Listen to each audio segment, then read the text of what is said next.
unreal. Okay. Now you reached out and, or how are we going? How are we going about on that? Started it off. We're just going hot. Yeah, I'll start it. I'll wing it. Oh yeah. Okay, so we are here with my brother, Jared, the biggest conspiracy theorist I know. Hello, everybody.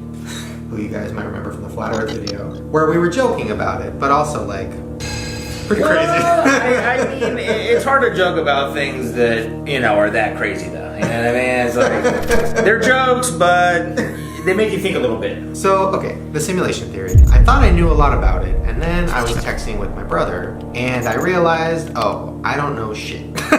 Because some of the things he was saying was making my mind blow. I think most people know the base idea, right? Which is we're all living in some sort of simulation. It's all like a matrix. It's all computers. It's not real. And maybe at some point we can break our way out of it. I think most people know that. I think that's the idea that most people have, yes. That we're being controlled and nothing is really our choice. It's all kind of predetermined, right? On that note, one interesting thing is when I did a video on the Flat Earth with a gentleman named Mark Sargent, who's one of the big figureheads of the Flat Earth, I had brought up to him that I wanted to explore the simulation theory. And he told me that the simulation theory is the ultimate. Once you land on the simulation theory, everything correlates, nothing else matters, and it will just suck everything out of you if you allow it to. To get into it, just to lay the groundwork, the original simulation theory was brought out in 2003 by Nick Bostrom, and he presented 3 scenarios of likelihood.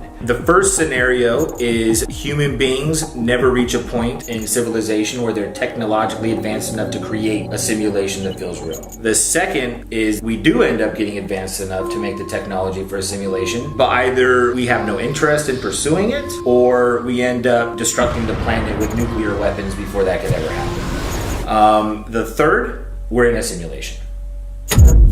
So when you hear like Elon Musk talk about it, I think he popularized it for a lot of people, and he says that the chances of us being in base reality is like 1 in a billion. The odds that we're in base reality is 1 in billions.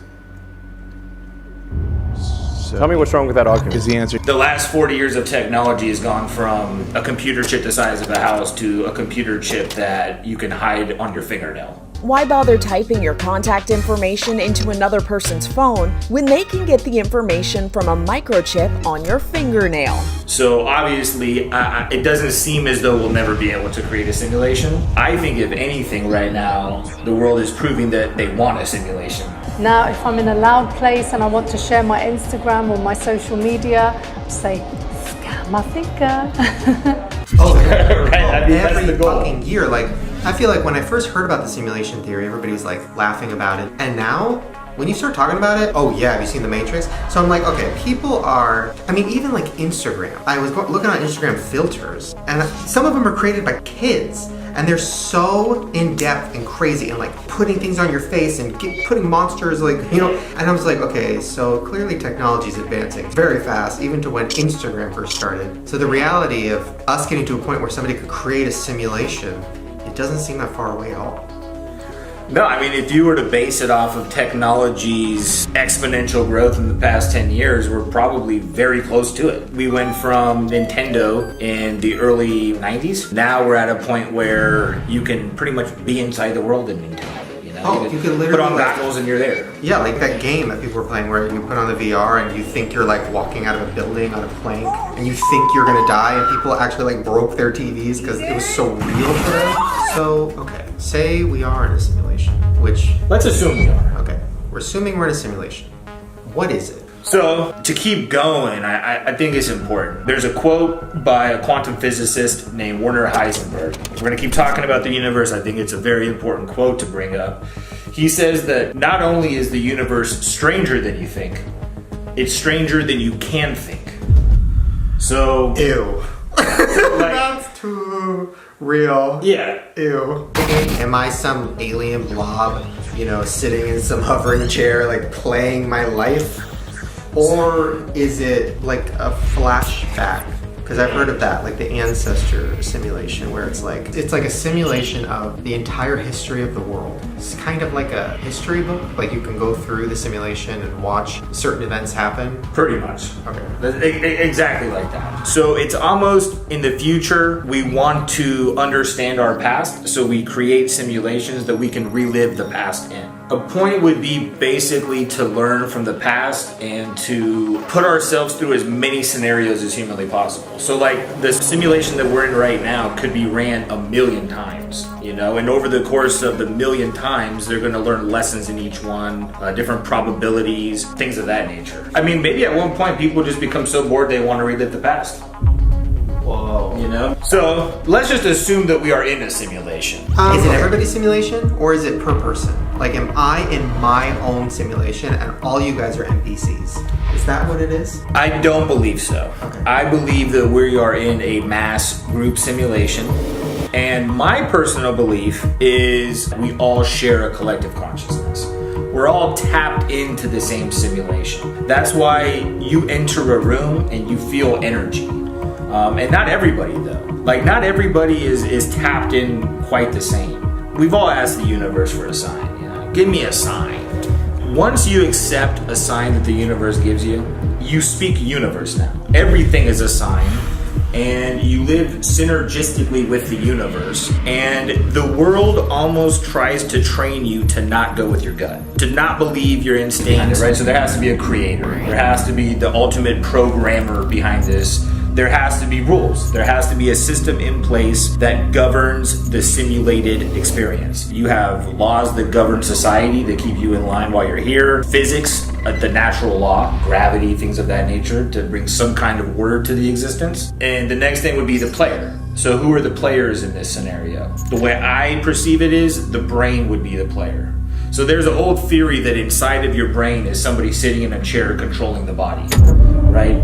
So let's say the player is the brain, the character that you're playing is your body. Instead of a remote control and you have like all these buttons to press, we have 5 senses that we use to experience the world around us. So these are our interfaces to the simulation. The land that we're in, you know, you're playing GTA 5 or whatever it is, and it's all based in Los Angeles, you know, if the system would be Los Angeles, but for us, the system is the whole universe.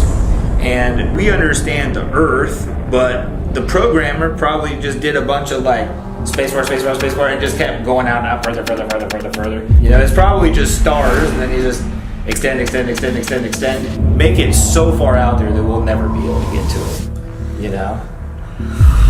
Like when I hear a voice in my head and it's saying like, oh, don't go here, oh, do this, oh, you know, is my conscience, the voice in my head, is that actually the person playing my game? A simple answer, yes, I guess. In the terms of what we're discussing right now, yes. That person that's in your brain, sitting on that chair, controlling what you're doing through your 5 senses, is ultimately telling you what to do. How did you get that? I guess that would be the case. We have to kind of just accept that as fact. I mean, like I said, Shane even has his back to us. so in regards to the creator, I've done a lot of research. One thing that really interests me is monuments, like the pyramids of Giza, the pyramids in Teotihuacan, how they all seem to be aligned somehow. And if we go back in time to the earliest records that man ever left us, which would be caveman drawings, right? Early cavemen, they drew Orion. And a lot of us are familiar with Orion's belt, the constellation. There's 3 very prominent stars in the sky, but the whole constellation depicts a hunter, or Orion the hunter. So what would motivate cavemen to paint something on their walls? It's probably an homage to their creator, I would imagine. And the creator even taught them how to hunt, because if you look up at Orion, it looks like somebody hunting with a bow and arrow. Whoa, And that's crazy. Let's just say that Orion is the ultimate programmer, he's the coder, the ultimate creator. He gave us a lot of clues, and it's really up to us to figure these things out, right? So for the cavemen, it might have been very obvious. There was no danger of cavemen knowing about the simulation because they didn't even really understand it. Then you move further throughout time and you start with the pyramids. So the pyramids of Giza, if you align them perfectly, they go right with Orion's belt. There's the pyramids of Teotihuacan. That aligns perfectly with Orion's belt. And if you take the measurements, this is the crazy part to me, if you take the measurements of the Great Pyramid of Giza and you take the perimeter and you times it by the same number that you would times the height by, you can get the land mass and the total circumference of the earth. So the story that we're told is that slaves in Egypt built these crazy monuments that could never be reproduced, right? 2.3 million, up to 70 pound solid granite rocks that they put perfectly into place, and that they're supposed to just be tombs for mummies, you know? But how did these people know the exact circumference of the planet? Oh, this is making me sick. I mean, this is too much. I don't even understand how you can decide how much the land mass of the planet weighs. The Great Pyramid was built with a level of technological sophistication far in excess of anything that we have today. So just having the idea that these ancient Egyptians did this is pretty gnarly. But what if they were already here? What if these monuments were actually put on Earth as legends for us to decode throughout time? Like a task in a video game? Like a Rubik's Cube. And once we open up Pandora's box, something is going to expose itself to us. Because you know they say there's levels to the game, right? I'm going to throw up. This is freaking me out. The Great Pyramid is essentially located at the centre of the world's landmass. But if you look in front of the pyramids of Giza, which are immaculately built, they can be seen from outer space because they were so reflective. In front of them, there's 3 smaller pyramids. And it's believed that those are actually the attempts that the Egyptians had at trying to recreate what they saw as the greatest thing ever built. Right? Okay. And the pyramids of Giza are by far the most popular pyramids. But in Mexico, the Teotihuacan, at one point it was a city that housed about 170,000 people. Another area where they had 3 pyramids. And if you look it up, and I can actually show you, the layout of this town of Teotihuacan matches pretty much exactly to what a motherboard on a computer looks like. What? It's pretty insane. That's what I believe. I believe that Orion is the ultimate coder, and he gave us clues, and there are people that are aware of this and they do not want us to find out. So they give us stories, you know? And even like in China, there's pyramids everywhere, but they cover them. They don't even allow it to be known that there's pyramids in China. In China, there's a huge pyramid. The size of Chinese pyramid is even greater than the Egypt's pyramid, and the number of pyramids is also larger. I didn't even know there was. Yeah, they planted grass fields over all the pyramids. Trees are planted and is covered by soil. So there's no pyramids there anymore. Chinese government never reveals the pyramid. Why? Because they're hiding their history. Because if you want to control a population, the last thing you want them to have is the truth. Right? And the metaverse is... The metaverse, to my understanding, is just a virtual reality land where once you put on these goggles, you're there. So let's start by exploring what different kinds of metaverse experiences could feel like. Everything that we experience in this base reality is simulated in the metaverse. Starting with the most important experience of all, connecting with people.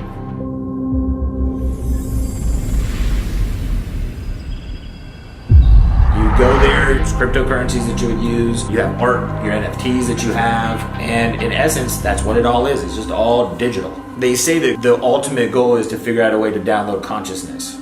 Just like Google could finish a sentence for you, or like Amazon knows to a 1% what their normal customer is going to buy next. We all know that stores know things about us based on our shopping habits. Some say it went too far. An irate father asked a Target manager why his teenage daughter was receiving baby coupons in the mail. Turns out his daughter was pregnant and had told no one at all. Is this legal? Yes. Creepy. It's like they're downloading your consciousness right now every time you Google something. Every time you post something. Just like we all get weird alerts on our phone of things that we were thinking of, but we never said out loud. Now, of course, we understand ads are tailored to us by the things we search, but I would notice that things that I never searched for will pop up and suggested ads and suggested videos for me. It's called telephonic communication, where things, if you're walking through a store, it's almost like you hear something telling you should look over here at a product. It's becoming so tapped in that now just our thoughts can translate into an ad on our phone, right?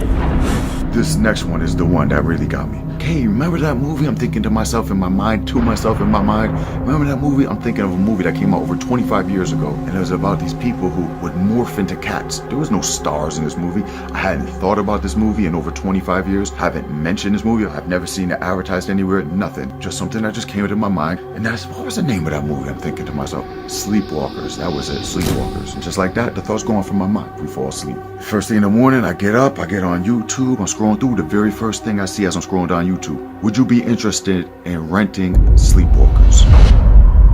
This obscure movie from over 25 years ago that I have not seen or heard or anybody mention. No one's caring about Sleepwalkers. Something's going on here. It gets so deep because it's a simulation that started, let's say Orion started it, but it's evolved into something completely different. It's like now the simulation has been hacked. It's been infiltrated. You're gonna be able to send a text message just by thinking about moving your fingers. That's gonna be pretty amazing. This is how we'll all be interacting one day. Thanks, Michael. That was awesome. All right. Cartoon, right? Bang on, that's what we remember. Okay, you're wrong here. It's Looney Tunes.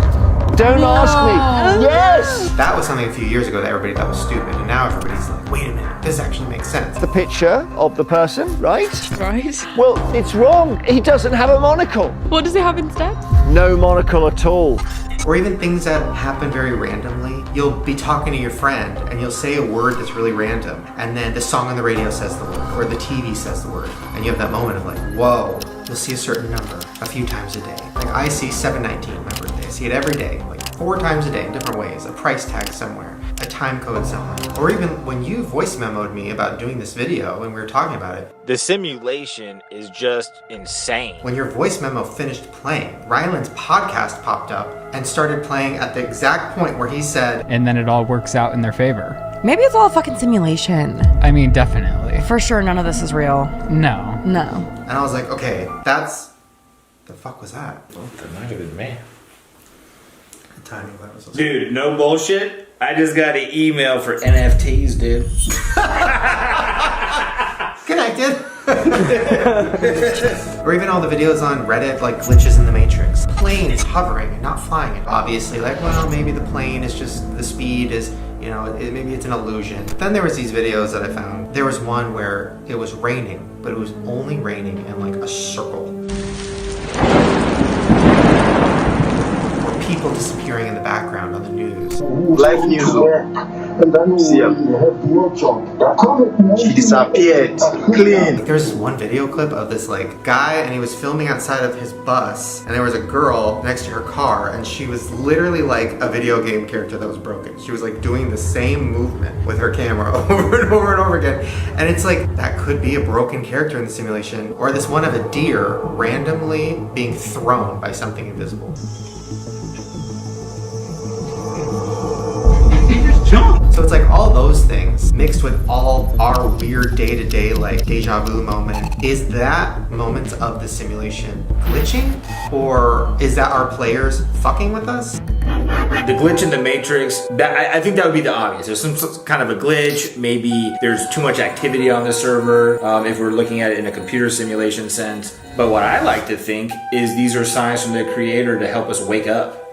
Like, look, you just experiencing something crazy. How do you explain it? What would be the best way to explain this happening? It kind of feels like a video game. It kind of feels fake. It kind of feels like it's a simulation. Why don't you go with that thought, explore the notion, and where does it take you? Can the phones read my mind, or are we in some simulation theory? Is this not reality? Unfortunately, though, we live in a society that if you take that notion and you try to move on it, you're crazy. You're a lunatic. Because they don't want you to go against the narrative. The biggest threat to a controlling body is free thinkers. The last thing you want is anybody to be curious. Curiosity killed the cat. Because if you want to control a population, the last thing you want them to have is the truth. You want to be able to dictate everything that they think, right? So what you'd probably want to start with is around 5 years old or so. You probably want to be in a room full of other 5-year-olds being told exactly what you should think about life, told the history, taught what's important, and then it'd probably be good to do that all the way up until you're an adult. Oh, right? My God. So Okay. you're indoctrinated into a system, And that's why I think a lot of people, like once they get to 20, 21, they almost have these breakdowns. And I think that's what we're really experiencing right now more than ever is people just waking up. You know, the last thing I want to do is say, like, we're in a simulation, and then people go out and start hurting each other, and like, who cares? It's all a video game anyways. Like, clearly we don't want that to happen. So is there a positive side to us being in a simulation? The fact that you say, you know, if people knew we were in a simulation, they'd say, who cares? And it's all pointless and hurt each other. I think it would be the exact opposite. You know, I think the goal right now is to get everybody divided, to have people mad at each other, to have people confused, to have people looking for answers that only they could provide through their narrative. I think whoever coded the simulation gave us all insight that is pure. Our gut feeling is usually right, and the world enforces on us to not go with our gut and to make rational decisions and to be very calculated. And I think in a video game, whatever the case may be, what that really does is it connects us, you know, because we're all part of this together. Like one of my favorite theories is about Brahman, and it was this almighty being, the only creature to exist on the planet. And he got bored because he knows everything, nothing's exciting, nothing is surprising, there's no element of anything beyond existence. So he breaks himself into a billion pieces, and those billion pieces gain their own consciousness and they go out and live their own lives, with the end goal being at some point they'll all realize they came from one thing. And they'll come back and they'll unite and they'll live in that existence, as opposed to the separation. So I do think that the powers that be are fully aware that this is a simulation, that this is a determined existence, and they're playing their role as much as they can to be the main players that control everything. You know, absolute power corrupts absolutely. And the last thing the powers that be want is for the people to wake up. We are. The only thing separating any of us is land and water, you know? We're all on the same planet. We all are born, we all die, we all have wants, we all have needs, we all want love. We want all these things, and it's like, why do they make us feel so divided? I think the more people that accept, whether it's a simulation or we're in a world where we're being controlled and they're over it, the better. Because that means that we could actually join forces and we can live the existence that was intended for us. Whoever created this, I believe, put us here to further evolve the creation, not to devolve to a point of depression and misery and just for a few people to be happy, you know? So that's what I like. I think the simulation theory could unite us. Yeah, to me it's nothing but positive. And you think Orion created all this? I think the simulation that we're experiencing, yes, Orion makes the most sense to me. Now, who created Orion? And who created Orion? And who created Orion? I don't know. Maybe the creator of the simulation put us all in here with the goal of creating a simulation that creates its own simulation. You know? I think my brain the person controlling my brain just died. That was so crazy. Is this my simulation? Is it all of our simulations? Like, when you guys leave my house and you guys drive away, do you not exist anymore? Like, only what's in my vision exists, like a computer game, like when you're going through, you know, Animal Crossing, and as you're going through the buildings start to appear and stuff. Is it like that, or is that not the simulation? Yeah, the only things that need to be rendered are the things that you're looking at. Oh. So if, like right now, we're filming in this room, so what's on the other side of that wall? It don't matter, we can't see it. It's Ryan right now, he's in the bedroom. Is he not there? I don't know. I mean, he could be.